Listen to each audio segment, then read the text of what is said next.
A federal appeals court just delivered what could be the death blow to President Trump's sweeping trade war. In a devastating 7-4 ruling Friday, the U.S. Court of Appeals for the Federal Circuit declared most of Trump's global tariffs illegal, striking down the very foundation of his economic agenda. We're talking about tariffs affecting nearly 70% of U.S. goods imports, from his April Liberation Day announcement to his earlier levies on China, Canada, and Mexico.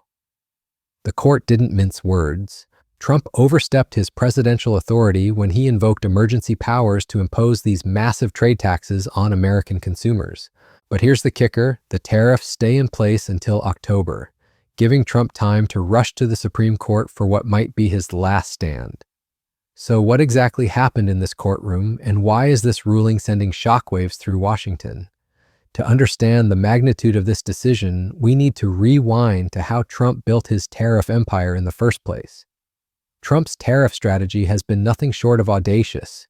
Using the 1977 International Emergency Economic Powers Act, a law originally designed for sanctions during genuine national crises, Trump declared America's trade deficit a national emergency. This wasn't some minor policy tweak. Trump imposed tariffs ranging from 15% on European goods to a crushing 50% on imports from India. His reciprocal tariffs announced on Liberation Day in April were designed to match whatever other countries charged American products, creating what Trump called a level playing field. The economic impact has been staggering, and new polling data reveals what Americans really think about these massive trade taxes. Doubt here. Yeah, they really were, Bianna. And I will note, it was not just the base, it was the overall American public. And they have turned against tariffs the same way college football pundits have turned against Arch Manning after his performance in Columbus on Saturday. Look at this. New tariffs on imported goods. You go back to November of 2024. Look, the popular position was favor.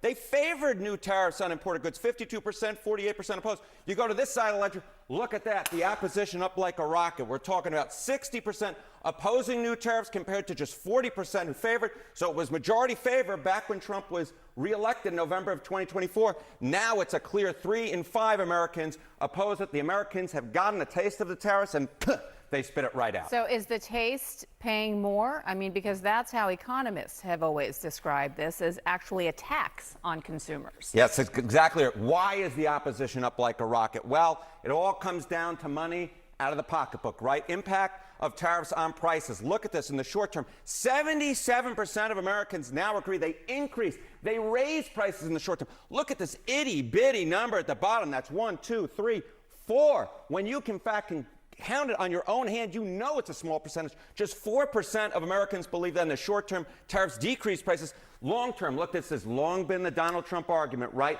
That even if there's short-term pain, in the long term will pay off. Not according to Americans. Impact of tariffs on prices, even over the long term, look at that. 50% say increase, just 25%, just half the level, say decrease. And while 25% in this particular case is better than 4%, 25% is way less than 50% of Americans who say that, in fact. Support for tariffs has completely collapsed, plummeting from 52% approval just months ago to a stunning 60% opposition today. The reason is simple. 77% of Americans now understand that tariffs directly increase prices in the short term, with only 4% believing the president's claims that they somehow decrease costs. Even looking long-term, half of Americans believe tariffs will permanently raise prices, while only a quarter buy into the administration's promises of eventual price relief. For those who disapprove of Trump's job performance, the economy and tariffs now rank as their number one concern. A political disaster for an administration that promised to bring prices drastically down. These tariffs were projected to cost the average American household between $1,200 to $2,800 annually, essentially a massive tax increase hitting consumers at the grocery store, the gas pump, and everywhere in between. Small businesses have been caught in the crossfire, with wine cellar VOS Selections and other companies filing lawsuits arguing they couldn't survive the financial crushing these tariffs represented. But Trump's legal team had a different argument. They claimed the president possessed virtually unlimited power to impose tariffs during national emergencies, pointing to the broad language in the International Emergency Economic Powers Act. The White House argued that massive trade deficits and fentanyl trafficking constituted genuine threats to national security, justifying the use of emergency powers typically reserved for wartime or genuine crises. That's where the appeals court drew the line. In their scathing ruling, the judges made it crystal clear that Congress never intended to hand the president unlimited tariff authority. The court noted something crucial. When Congress wrote the Emergency Powers Law in 1977, they never once mentioned tariffs, duties, or taxes. Compare that to other laws where Congress explicitly grants tariff powers. They use clear, unambiguous language. The constitutional principle at stake here is fundamental. As the court emphasized, the power to impose taxes, including tariffs, is a core congressional power that the Constitution grants exclusively to the legislative branch. This isn't some obscure legal technicality, it's about the basic separation of powers that prevents any president from unilaterally imposing massive tax increases on American families. Attorney Neil Katyal, who represents the businesses challenging these tariffs, called it a sweeping decision that unequivocally rebukes President Trump's idea that he can impose tariffs on American consumers on his own without the approval of Congress. Katyal's point cuts to the heart of the constitutional crisis Trump's tariff strategy created. Can a president bypass Congress entirely when imposing what amounts to hundreds of billions in new taxes? Oregon Attorney General Dan Rayfield, whose state led the coalition of 12 states challenging the tariffs, put it even more bluntly. He argues we should stop calling these trade measures tariffs and start calling them what they really are: regressive taxes. Rayfield points out that 70% to 80% of tariff costs get passed directly to American consumers, making them essentially a massive tax increase that hits working families the hardest. The international implications are equally significant. Canada has been watching these court cases closely, understanding that the outcome could determine whether they face continued tariff warfare or a return to more traditional trade relationships. Canadian political analysts note that while the ruling doesn't directly apply to steel, aluminum, and auto tariffs imposed under different legal authorities, the real leverage lies in political and economic realities rather than legal arguments. Many Trump supporters are being negatively affected by these policies, particularly in sectors like housing, where aluminum and steel prices have skyrocketed. True, this does not apply to those tariffs on steel, aluminum, autos, but could this ruling potentially give Canada some leverage as the two countries continue trade negotiations? Well, I mean, to the extent that this ruling touches on things that pertain to the arguments that are being made by Canada, perhaps, but the discussion between Canada and the United States isn't about legal powers.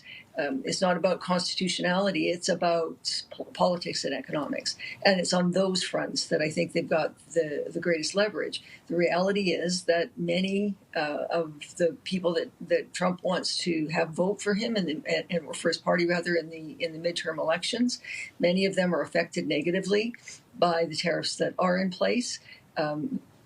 A lot of goods that are extraordinarily important to folks in the United States that they cannot produce from within effectively. Housing, for example, is affected. All kinds of things where aluminum and steel are involved, particularly those who source those goods from Canada. Those prices are going up. The pressure is going to come from consumers, that is voters, on the government to make changes. And it's those political and economic realities, I think, that are going to have a bigger impact long term.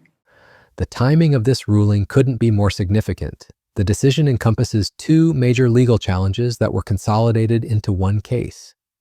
The first was filed by 12 Democratic-led states, including Oregon, arguing that Trump's tariffs were devastating their economies and unconstitutionally imposed. The second came from a group of small businesses represented by the Liberty Justice Center, including wine seller VOS Selections, who argued the tariffs would literally put them out of business. What makes this ruling particularly damaging for Trump is that it upholds an earlier decision by the U.S. Court of International Trade from May. That specialized court had already struck down Trump's IEPA-based tariffs, but the appeals court kept them in place while the case worked its way through the system. Now, with the appeals court confirming that earlier ruling, Trump faces the prospect of losing his entire legal foundation for these massive trade taxes. Congressional Democrats are seizing on this moment, with some lawmakers framing the tariffs as part of a broader pattern of executive overreach that some lawmakers are calling tyranny. Well, those that remember, President Trump told us in January that he was going to bring prices drastically down. And whether it's a cup of coffee or a new car or any number of things in between at the grocery store, prices keep going up as a direct result of President Trump imposing a new tax by himself called a tariff. And are now paying significantly more than we were at the beginning of the year in Trump tariff taxes. I think as manufacturers or as importers deplete their inventory, we will have more and more of an impact. Don't know the impact on the holidays, but the prices will be higher everywhere. John, I see all of this just like the other issues you've been discussing this morning and reporting on, whether it's the invasion of American cities with the military, the tariff tax, the decision by the president to repeal or terminate funding that a Republican Congress had approved. All of these things are just part of a pattern of President Trump wanting unrestrained one-man rule, which we call tyranny or dictatorship. And that's the path that we're on. And the Republican Congress is sitting there idly, willing to approve anything that he does, or at least to be quiet about it if they're unwilling to give it a direct approval.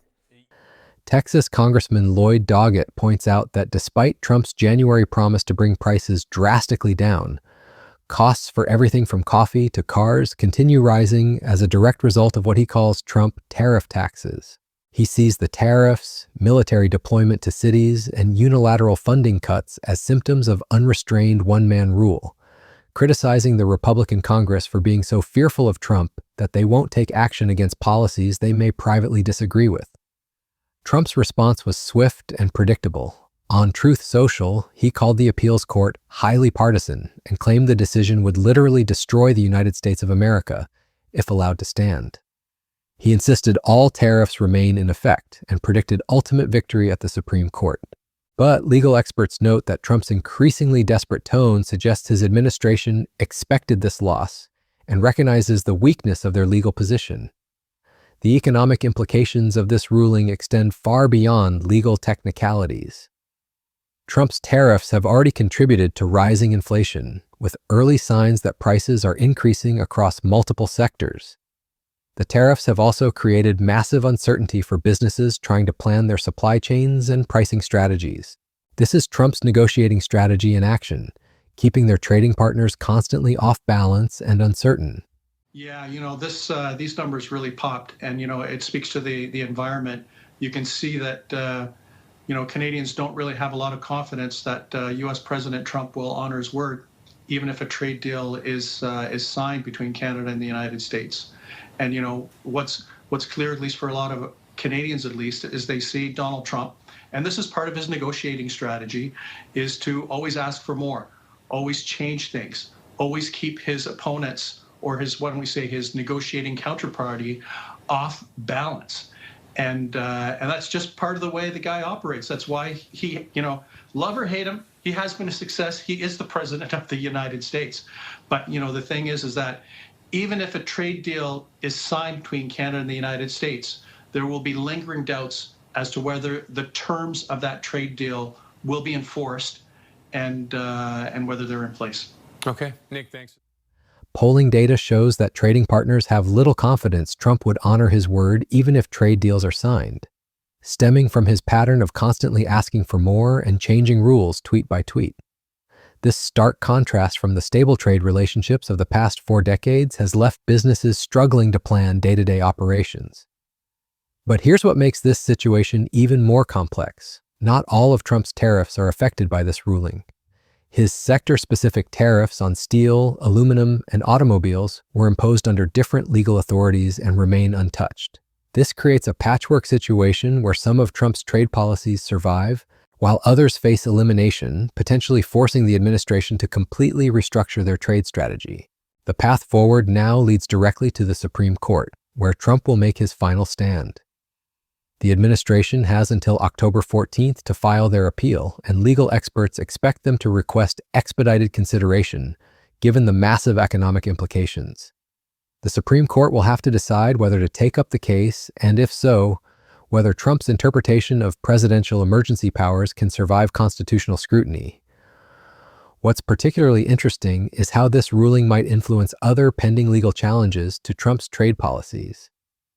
There are more than half a dozen federal lawsuits working their way through various courts, all challenging different aspects of Trump's tariff strategy. This appeals court decision could set a precedent that undermines the legal foundation for many of those other trade measures.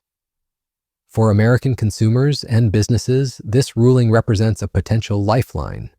If the Supreme Court upholds the decision, it could eliminate tariffs that were adding hundreds or thousands of dollars to household expenses annually.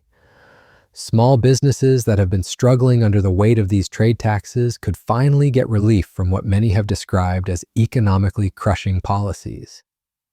But the broader constitutional question raised by this case extends far beyond trade policy.